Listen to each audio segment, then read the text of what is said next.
So you wanna be a player, but your wheels ain't flying. You gotta hit us up to get a pimped out ride. You've got to pimp my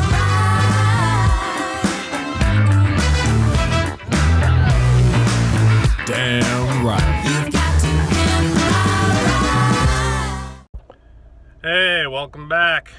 So this episode, working on the Carplay for my wife's car. So she was so ecstatic about the Carplay in the MR2 and the Accord that I installed back in 2020 that she actually preferred driving my car as opposed to her own, and she's got the newer Highlander. So as an intended Christmas gift, the goal was to get her Carplay for her car in time for Christmas.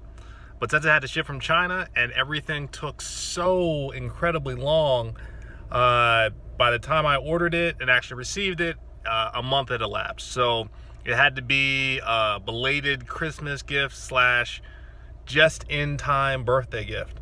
So some of the challenges that I ran into, once I received the package, there were no instructions, installation manual, user manual, nothing.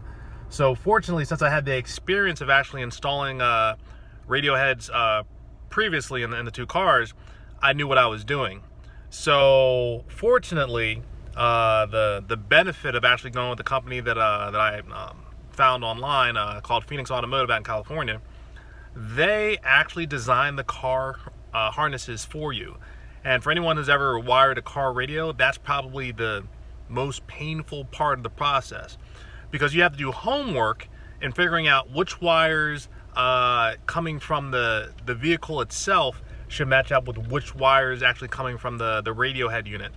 And that can be challenging, especially when you're troubleshooting and you don't know which wires is supposed to connect where, because it's not always a one-to-one interface. It's not the red-white wire on one wire harness needs to connect to the red-white wire of another. The wires, there's sometimes no rhyme or reason, so you actually have to understand what each wire does when you actually connect it up with another wire. So I know in doing that for the MR2, that was probably the biggest challenge that I can remember, especially when I had to deal with the ignition actually working properly. The radio, not that big of a problem, but if you hook up the wrong wires for the ignition, you might wear something out or do more damage than good. So I know that was definitely a pain point earlier. But the challenge this time through, just about everything matched up, with the exception of the steering wheel controls.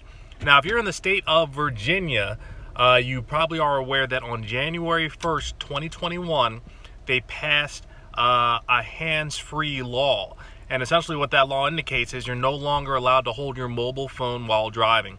Fortunately, I'm taking this video while I'm parked, but you're no longer able to have a mobile phone in your hand when you're driving, which made the Carplay that much more important to put in my wife's car. So with everything considered, that is the one thing that's missing. And after taking a month in order just to receive the radio head unit and hook everything up, the wire harness was missing the very plug that it needed for the steering wheel controls. Now everything else works with the exception of the steering wheel controls. So what that means is that I had to get on the phone and do troubleshooting with Phoenix Automotive. The first time through I got stood up, but happy to say the next day I was able to follow up and I actually got someone who was actually able to help me.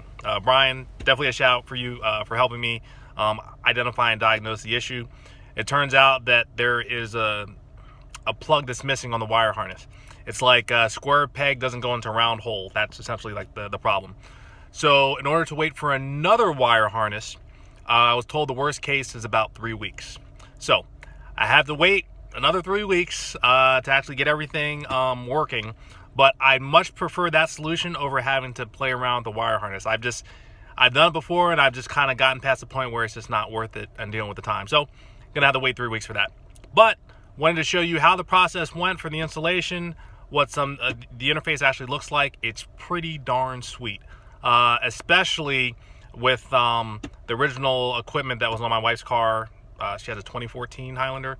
So the last 6 years she's been dealing with the manufacturer's recommendations as far as what they want to do with electronics. But sometimes those aftermarket bells and whistles you can put on makes the car driving experience something incredible for sure, right? So it's just one small piece I have to add, but I'm looking forward to wrapping that up. And there'll probably be an upcoming segment as far as how everything works after that. But hopefully you enjoy what the installation looked like and what the new interface actually looks like. It's pretty sweet. So stay tuned. Coming up.